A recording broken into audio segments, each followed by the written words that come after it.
तर राष्ट्रवादी पक्षाच्या कालच्या बैठकीमध्ये पुन्हा एकदा घमासान झालं आणि खासदारकीच्या उमेदवाराचं नाव निश्चित करण्यासाठी काल आदल्या रात्री जी बैठक बोलावण्यावरून नाराजी झाली आहे। पक्षामध्ये मोजकेच नेते निर्णय प्रक्रियेमध्ये सहभागी असतात, यावरून ही नाराजी असल्याचं कळतंय। सुनेत्रा पवार यांनाच उमेदवारी मिळण्याचं जवळपास निश्चित झालं आणि त्यामुळे भुजबळांचा पत्ता यावेळी देखील कट करण्यात आल्यानं भुजबळ देखील नाराज असल्याची चर्चा आहे। त्यामुळे आपल्याला थोड्या वेळात कळेलच की छगन भुजबळ ज्यावेळी त्यांच्या शासकीय निवासस्थानी येतील आणि जर ते माध्यमांशी संवाद साधणार असतील तर नेमकी यावरती स्पष्टता होऊ शकते की छगन भुजबळ नाराज आहेत किंवा नाहीत या संदर्भात। राष्ट्रवादी काँग्रेसकडून छगन भुजबळ, सुनेत्रा पवार, पार्थ पवार, बाबा सिद्दीकी अशी काही नावं चर्चेत होती, मात्र त्यात सुनेत्रा पवार यांचं नाव पुढे आल्याचं समजतंय।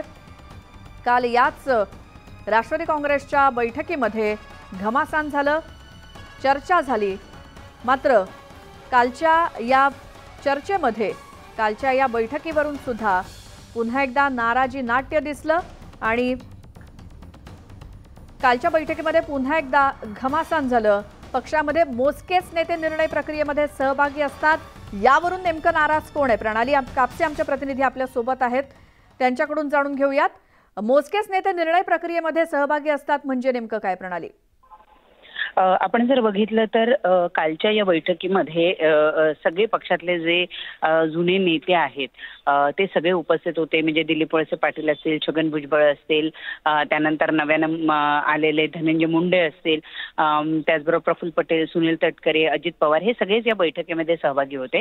आणि या बैठकीमध्ये ही नाराजी व्यक्त करण्यात आली की सुनील तटकरे आणि प्रफुल्ल पटेल म्हणजे राष्ट्रीय पातळीवरचे काही निर्णय घ्यायचे असतील तर प्रफुल्ल पटेल आणि राज्य पातळीवरचे काही निर्णय घ्यायचे असतील तर सुनील तटकरे यांनाच संपूर्ण निर्णय प्रक्रियेमध्ये समाविष्ट करून घेतलं जातं। राज्यसभेची जागा किंवा त्याचं निवडणूक लागलेली आहे आधीच माहिती असताना अगदी आदल्या रात्री ही एवढी महत्त्वपूर्ण विषयावर बैठक होते आणि त्यामध्ये चर्चा होते। यावरूनच जवळपास स्पष्ट आहे की आधीच उमेदवार ठरला होता, केवळ त्याच्या नावाची औपचारिक घोषणा जी आहे ती या बैठकीमध्ये करण्यात आली किंवा या बैठकीमध्ये सांगण्यात आलं, असा नाराजीचा सूर या बैठकीमध्ये दिसून आला। आणि त्याच्यामध्ये वरिष्ठ नेते छगन भुजबळ जे आहे ते विशेषत्वानं नाराज असल्याचं दिसून येत आहे। कारण त्याला अजून एक कारणीभूत ठरलेलं आहे, ते म्हणजे की त्यांना तिसऱ्यांदा हुलकावणी देण्यात आलेली आहे। पहिल्यांदा प्रफुल्ल पटेल यांच्या वेळेला, नंतर लोकसभेच्या वेळेला आणि आता सुद्धा त्यांना उमेदवारी जवळपास मिळत नाही हे निश्चित झालेलं आहे, कारण सुनेत्रा पवार यांना ती उमेदवारी दिली जाते आहे। त्यामुळे सुद्धा भुजबळ नाराज असल्याचं कळत आहे। त्याला दोन्ही कारण आहे, उमेदवारी न मिळणं आणि त्याचबरोबर वरिष्ठांना चर्चा प्रक्रियेमध्ये, निर्णय प्रक्रियेमध्ये समाविष्ट न करून घेणं। बरं प्रणाली, धन्यवाद या सगळ्या माहितीसाठी।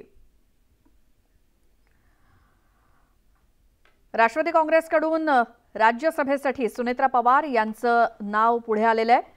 राष्ट्रवादी पक्षाच्या कालच्या बैठकीमध्ये पुन्हा या विषयावरून घमासान झालं आणि खासदारकीच्या उमेदवाराचं नाव निश्चित करण्यासाठी आदल्या रात्री बैठक बोलावण्यावरून काही नेत्यांची नाराजी दिसून आली आणि पक्षात मोजकेच नेते निर्णय प्रक्रियेमध्ये सहभागी होत असतात, यावरून सुद्धा नाराजी दिसली आहे।